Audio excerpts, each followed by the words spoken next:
সকল আজি মই নতুন ভিডিঅ' এটা লৈ আহিছোঁ। আজি কেক এটা বনাম ভাবিছোঁ বোলে আপোনালোকৰ লগতো ভিডিঅ'টো শ্বেয়াৰ কৰোঁ। বনাইতো খাই ভাল পাওঁ, তাকে বোলো আপোনালোককো দেখুৱাওঁচোন মই কেনেকৈ বনাওঁ। আপোনালোকেও বনাই খাই চাব পাৰিব কেতিয়াবা। আহক এতিয়া ভিডিঅ'টো বনাবলৈ কি কি বস্তু লাগে মই দেখুৱাওঁ। প্ৰথমতে মই এই গাখীৰ এগিলাচ ল'লোঁ, এপোৱামান হ'ব আৰু। তাৰপাছত আপুনি এইটো কাপত মই একাপ চেনি লৈছোঁ, এইটো একাপ মানে চেনি লৈছোঁ। তাৰপিছত আপোনাৰ এইটো জোখতে মই চুজিটো লৈ লওঁ। চুজি লৈছোঁ 2 কাপ, একাপ চেনি ল'লোঁ, চুজি লৈছোঁ 2 কাপ। তাৰপিছত এইটো অকণমান দেৰি আপোনাক গুলি লওঁ। তাৰপিছত মই এই কাপটোৱে জোখেৰে একাপ মই গুড় লৈছোঁ। গুড়টো অকণমান গৰম পানী দি দিওঁ, তেতিয়া আপোনাৰ সোনকালে গুলিব। গুড়টো দিলে মানে কি হয়, কালাৰটো বৰ ধুনীয়া হয়।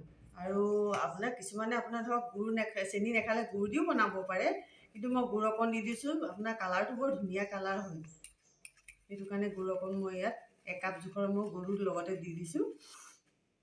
পিছত মই সানি পেলাব লাগিব ভালকৈ।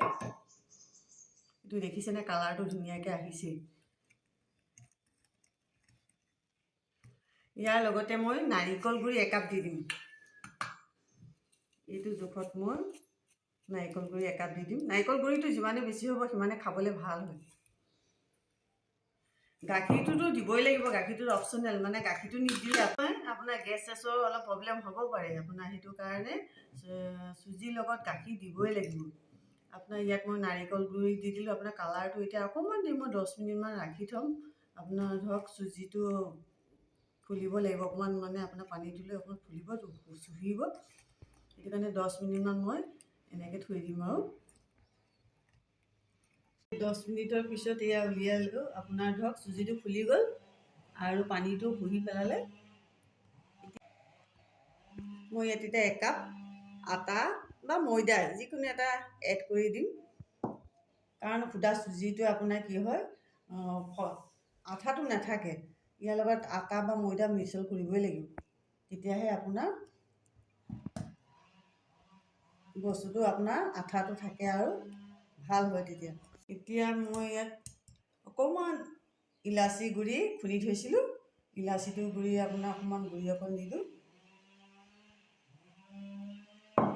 ইলাচি গুড়ি দিলোঁ। ইয়াত অকণমান ৰিফাইন অকণমান দি দিওঁ, ৰিফাইনটো দিয়া নাই, এইটো আন্দাজমতে দিলে হ'ল আৰু।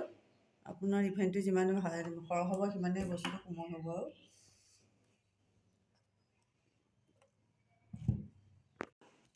আন্দাজমতে বেকিং চ'ডা অকণমান আৰু আপোনাৰ বেকিং পাউডাৰ দুইটাই দিব লাগিব। এইটো বেকিং পাউডাৰ অকণমান মই আন্দাজত দিছোঁ। চ'ডাটো বেছি নিদিওঁ আৰু, অকণমান আন্দাজত দিলেই হ'ল। তাৰপাছত এতিয়া মই এই বাতি এটা ৰেডি কৰিয়ে থৈছিলোঁ। এইটো বাতি এটা অকণমান তলত কাগজ এখন দি অকণমান ৰিফাইন অকণ দি এনেকৈ বাতিটো বনাই থৈছোঁ। বাতিটোতে এতিয়া ঢালি দিম।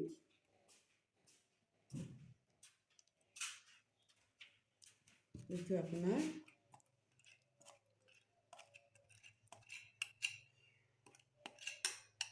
কেৰাহী এখন পাতি থৈছোঁ, মই গৰম কৰি থৈছোঁ। এইটো অকণমান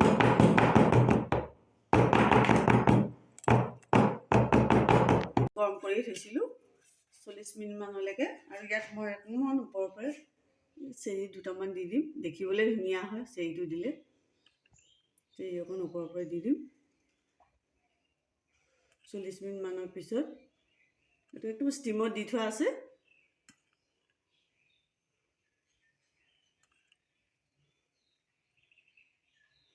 ষ্টিমত দি থৈছোঁ, ঢাক মাৰি দিম এখন এতিয়া।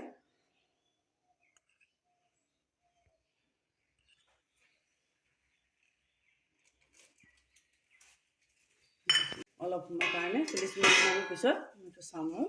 এতিয়া ষ্টিমত দি থোৱা আছে, 45 মিনিট হৈ গ'ল। এতিয়া ফাইনেলি মোৰ কেক হৈ গ'ল। এয়া চব ইডালে দি চাইছোঁ, আপোনাৰ লাগি অহা নাই, মানে কেকটো হৈ গ'ল। কেকটো এতিয়া কাটোচোন, ইমান চফ্ট, একদম চফ্ট হৈছে।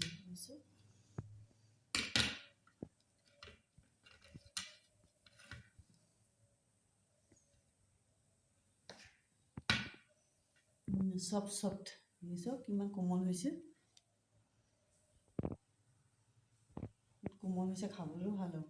আপোনালোকে এনেকৈ বনাই খাই চাবচোন, খাই কমেণ্টত জনাব কেনেকুৱা পালে। আপোনাৰ কালাৰটো ধুনীয়া হয় আৰু লগতে খাবলৈও ভাল হয়। আপোনালোকে বনাই জনাব। আজিলৈ আহিম, বাই।